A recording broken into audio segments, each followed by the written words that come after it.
Hello students, आज हमारा जो वीडियो है ये क्लास 11th के लिए है। 11th बोथ मीडियम के लिए है, हिंदी मीडियम इंग्लिश मीडियम दोनों के लिए। और हम जो वीडियो आज बना रहे हैं वो इंग्लिश कंपलसरी के लिए है।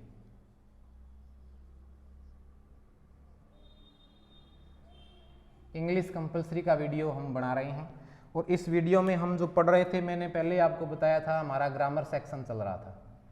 हम थोड़े एक या दो दिन के पश्चात हम हमारा पोइट्री सेक्शन भी शुरू करेंगे, जो कि एनसीईआरटी के सिलेबस पर डिपेंड करता है।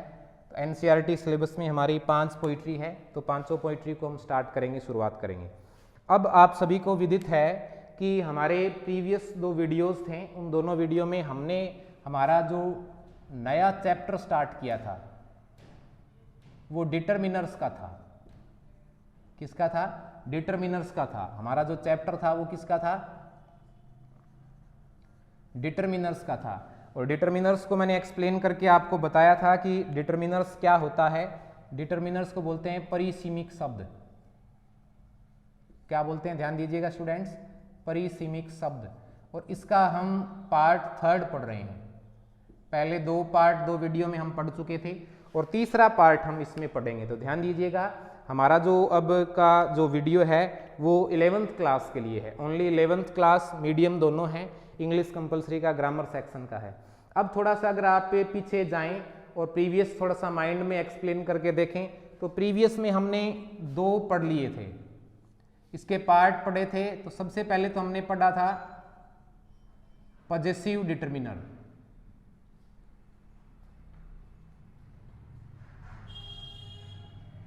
पजेसिव डिटरमिनर्स को मैंने आपको एक्सप्लेन करके बता दिया था पजेसिव एडजेक्टिव के माध्यम से। पजेसिव एडजेक्टिव, पजेसिव प्रोनाउन क्या है उसको हमने पढ़ा था।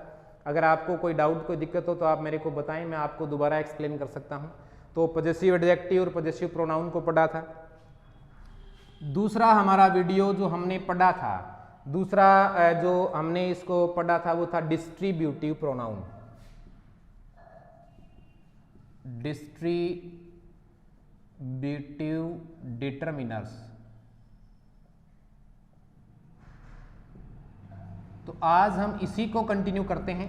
मैं इसी को दोबारा लिख देता हूं, इसी को हम कंटिन्यू करेंगे। डिटरमिनर्स के सेकंड पार्ट को मैंने कुछ एक्सप्लेन विद एग्जाम्पल मैंने आपको बता दिए थे। कुछ एग्जाम्पल भी हमने पुटअप किए थे, कुछ एग्जाम्पल के माध्यम से भी हमने पढ़े थे। तो अभी हम उसी को पार्ट स्टार्ट करते हैं। तो आज का हमारा जो टॉपिक है वो स्टूडेंट्स है डिस्ट्रीब्यूटिव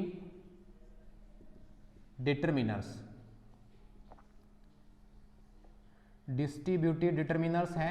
मैं थोड़ा आपको इसको एक्सप्लेन करते हुए चलूंगा थोड़ा सा क्या है। तो इस डिस्ट्रीब्यूटिव डिटरमिनर्स में कौन से डिटरमिनर्स आते हैं? तो पहला है यहाँ पे स्टूडेंट्स ईच, दूसरा है एवरी, तीसरा है आइदर, चौथा है नाइदर। तो ये 4 प्रकार के डिटरमिनर्स होते हैं। These are the distributive determiners. इनको हम डिस्ट्रीब्यूटिव डिटरमिनर्स कहते हैं।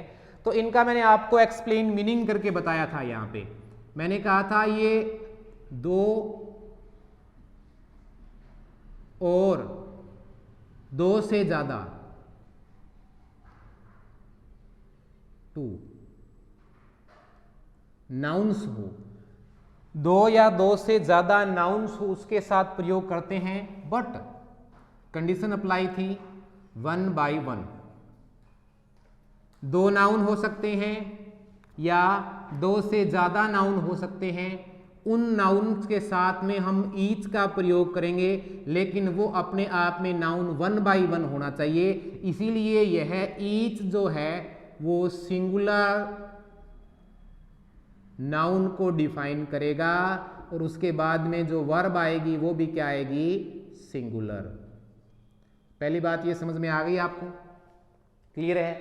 अगली बात, अगला हमने पढ़ा था एवरी।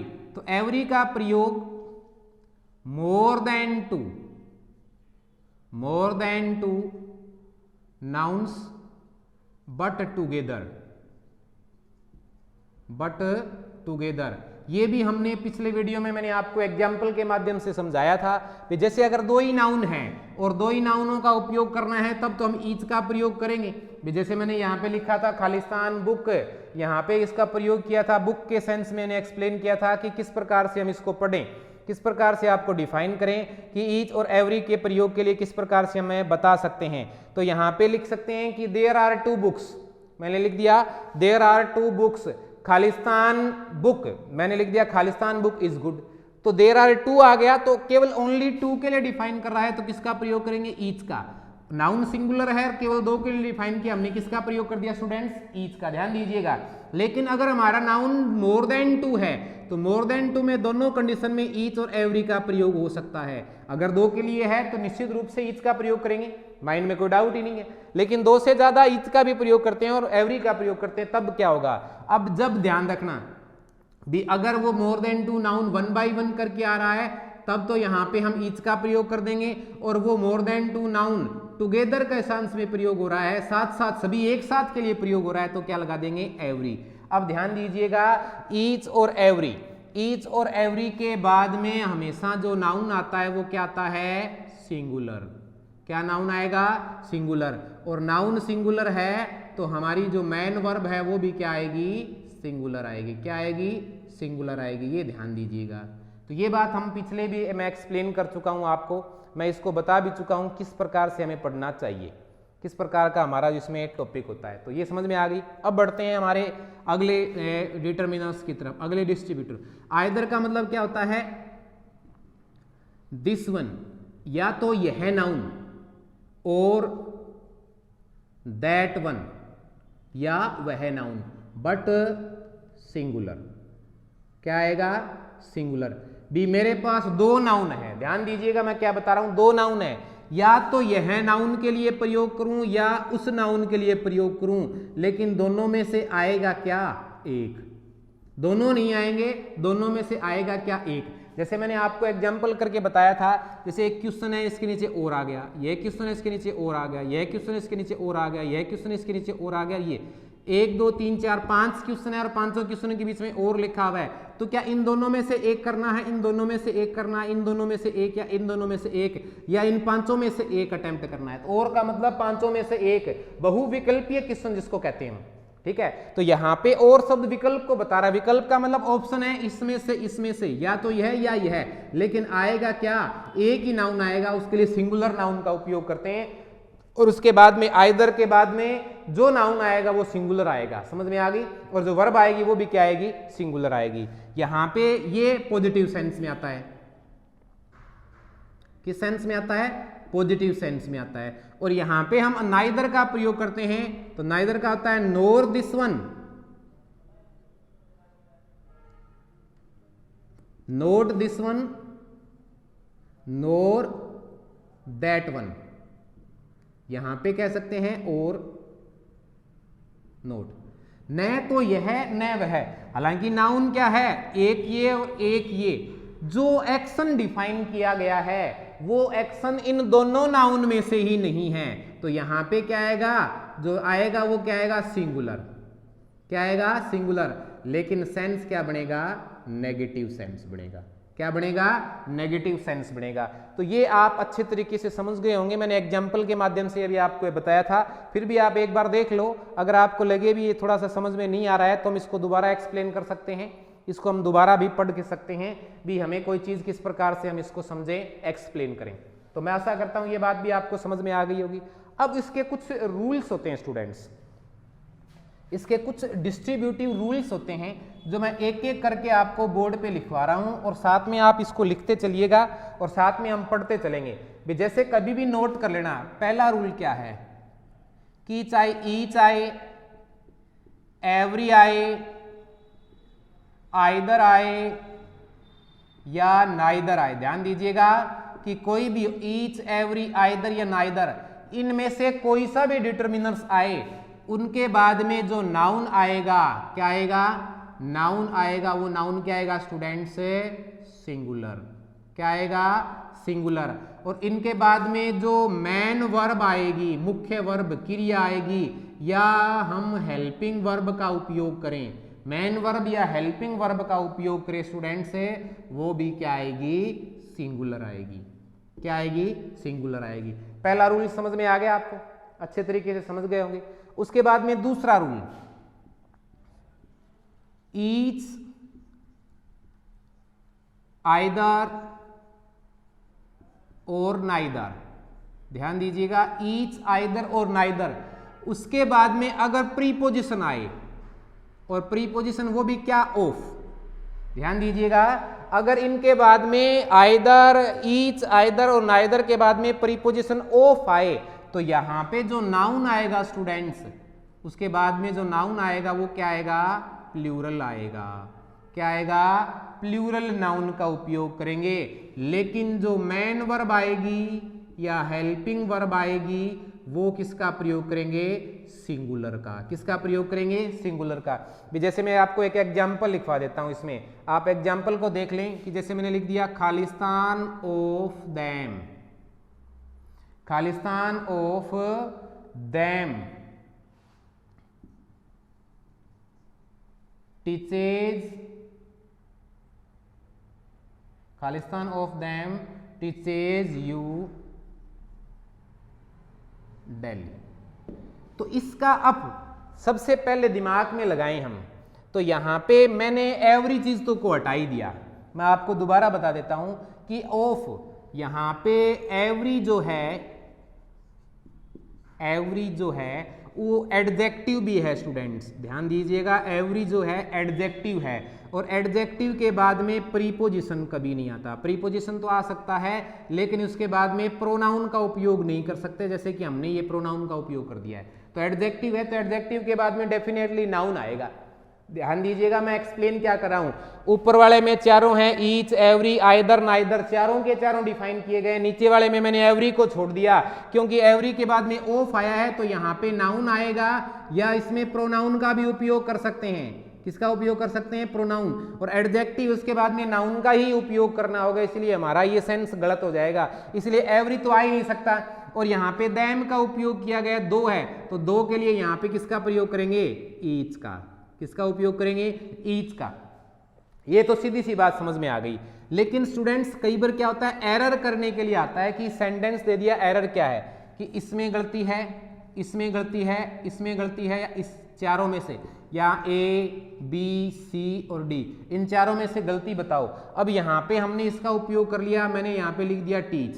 क्या लिख दिया, टीच। अब गलती देखें कि ईच अपने आप में सही है, ऑफ है, ऑफ के बाद में देम नाउन आए चाहे प्रोनाउन आए, प्लूरल आएगा। ये रूल हमारा सा ये कंप्लीट हो रहा है। यहाँ पे नाउन आए चाहे प्रोनाउन प्लूरल, ये भी प्लूरल है, तो हमने यहाँ पे किसका प्रयोग कर दिया, ईच। दो के लिए तो हमने किसका प्रयोग कर दिया, ईच के लिए। उसके बाद में अब ये रूल हमारा जो क्या है वो गलत हो गया। अब यहाँ पे इसमें क्या है, टीचेज लगाएंगे, तो एरर किस में आ गया, इसमें। समझ में आई कि नहीं आई। तो ये दूसरा एग्जाम्पल, दूसरा नियम हमने समझा था कि ईच, आइदर और नाइदर के बाद में अगर ऑफ प्रीपोजिशन आता है, तो जो नाउन है वो प्रोनाउन है वो प्लूरल आएगा। तो यहाँ हमने नाउन का प्रोनाउन का उपयोग किया, तो ये क्या हो गया, प्लूरल हो गया। आया कि नहीं आया, क्या हो गया, प्लूरल हो गया। तो प्लूरल सेंस में ही इसका उपयोग किया जाएगा। किसमें सेंस में करेंगे, प्लूरल सेंस में इसका उपयोग करेंगे, ध्यान दीजिएगा। लेकिन अगर यहाँ पे ईच के बाद में सीधा सा नहीं होता, ईच के बाद में ऑफ नहीं आता, तो यहाँ पे अपने आप में ये नाउन भी सिंगुलर आता है और अगली वर्ब भी क्या आती, सिंगुलर आती। अब आगे हम चलते हैं कि यहाँ पे देखिए कि सीधा से लिखा जाए, तो हमने पढ़ लिया, आइदर और नाइदर के बाद में सिंगुलर नाउन ही प्रयोग किया जाता है, इसके अलावा आगे उपयोग नहीं कर सकते। ठीक है भी। अब देखते हैं अगला रूल। अगला रूल देखें, अगले रूल में यहां पे क्या लिखेंगे, अब इसमें बताया गया है एवरी। क्या लिखा है, एवरी। और एवरी के बाद में हम पढ़ें प्लूरल कार्डिनल। प्लूरल कार्डिनल, तो उसके बाद में जो नाउन आएगा वो नाउन भी क्या आएगा, प्लूरल। और वर्ब, हेल्पिंग वर्ब या मेन वर्ब आएगी, वो भी क्या आएगी स्टूडेंट्स, प्लूरल। ध्यान दीजिए, मैं दोबारा बता देता हूं, दो चीजें समझनी इसमें, अच्छे तरीके से समझ लें। दो चीज, एक तो है कार्डिनल और एक है ऑर्डिनल।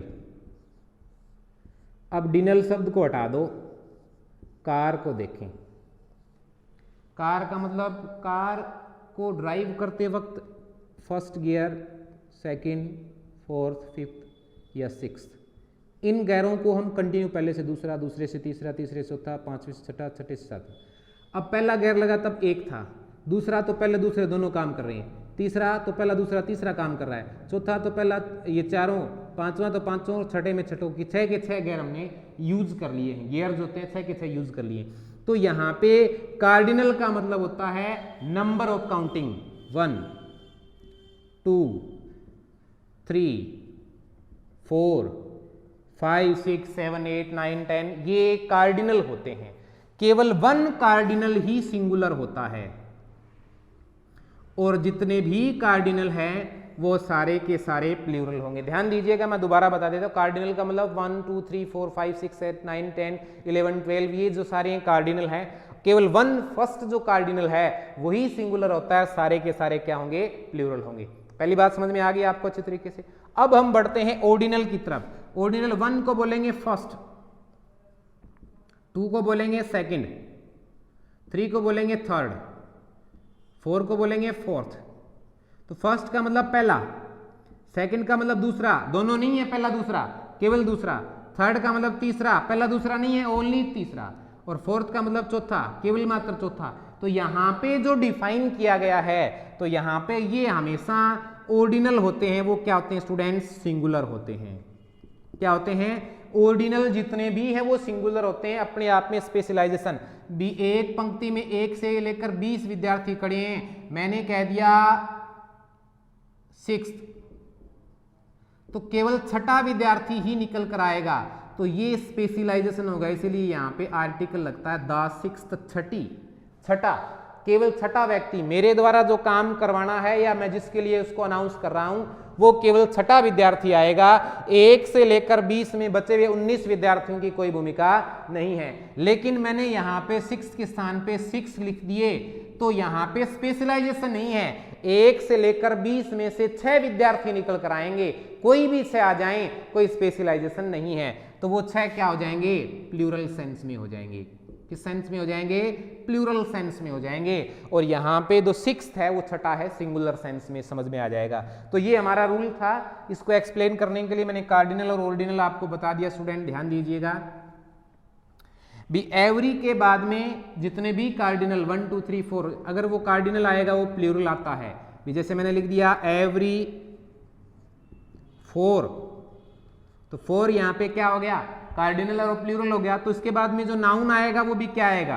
प्लूरल आएगा। तो एवरी 4 आवर्स, मैं आवर नहीं लिख सकता, आवर्स आएगा यहाँ पे। Every 4 students, every 4 boys, every 4 boys, यहां पे जो वर्ब आएगी वो सिंगुलर आएगी। एवरी 4 बॉयज, ये मैंने यहां पे एक्सप्लेन कर दिया। ठीक है, भी एक छोटा सा एग्जांपल लीजिए, मैंने लिख दिया take this medicine, take this medicine after every 4 hours, प्रत्येक 4 घंटे के पश्चात मुझे लेनी है। तो यहाँ पे एवरी के बाद में ये कार्डिनल आ गया और ये क्या आ गया? प्लूरल सेंस में उपयोग करते हैं। तो ये थोड़ा सा बेसिकली ये चीज़ें, थोड़ी एग्जांपल मैंने पिछले वीडियो में आपको नहीं बताए थे। तो ये डिस्ट्रीब्यूटिव के 1 2 और 3 बेसिकली ज़्यादा मोस्ट इंपॉर्टेंट रूल्स होते हैं, जिनको मैंने आपको बता दिया, इसको समझा दिया, इसको हमने पढ़ लिया। तो आप एक बार दोबारा देख सकते हैं कि अगर एवरी आता है तो एवरी मोर देन 2 के लिए प्रयोग किया जाएगा, लेकिन साथ साथ प्रयोग करेंगे। लेकिन वहीं पर अगर ईच आता है तो 2 एंड मोर देन 2 के लिए। अब संशय बन जाता है कि 2 के लिए आता है तब तो हम क्या लगा देंगे? ईच का प्रयोग कर देंगे, एवरी नहीं लगाएंगे। लेकिन 2 से ज्यादा आता है तब क्या लगाएंगे? 2 से ज्यादा ईच और एवरी दोनों आते हैं, तो दोनों साथ साथ हैं तो एवरी का प्रयोग कर देंगे। और दोनों साथ साथ नहीं, 1 बाई 1 एक एक करके प्रयोग किया जा रहा है, तो हम किसका प्रयोग कर देंगे? यहाँ पे ईच का प्रयोग कर देंगे। ईच के बाद में ऑफ है तो प्लूरल नाउन आएगा। ईच, आइदर और नाइदर के बाद में ऑफ है तो प्लूरल नाउन आएगा। लेकिन वर्ब वो आएगी, वो क्या आएगी? सिंगुलर आएगी। ठीक है, यहाँ पे ये मैंने एक्सप्लेन करके बता दिया। तो हमने आज की इस वीडियो में डिस्ट्रीब्यूटिव डिटरमिनर्स को पढ़ा, पिछले वीडियो में हमने पॉजेसिव डिटर्मिनर्स को भी पढ़ा था। हम नेक्स्ट वीडियो में हम पढ़ेंगे डेमोन्स्ट्रेटिव डिटर्मिनर्स और इंटेरोगेटिव डिटर्मिनर्स। दो पार्ट इसके बचे हुए हैं, डेमोन्स्ट्रेटिव डिटर्मिनर्स और इंटेरोगेटिव डिटर्मिनर्स में पढ़ेंगे। तो इंटेरोगेटिव डिटर्मिनर्स पढ़ने से पहले स्टूडेंट थोड़ा ध्यान दीजिए कि हमें रिलेटिव प्रोनाउन से संबंधित कुछ बातें पता होनी चाहिए। तो मैं आपको दोनों चीज़ें एक्सप्लेन करूंगा। बस आज की वीडियो में बस इतना ही। मिलते हैं नेक्स्ट वीडियो में हमारे इस डिटर्मिनर्स के नेक्स्ट टाइप्स पार्ट्स को लेकर। तब तक के लिए धन्यवाद।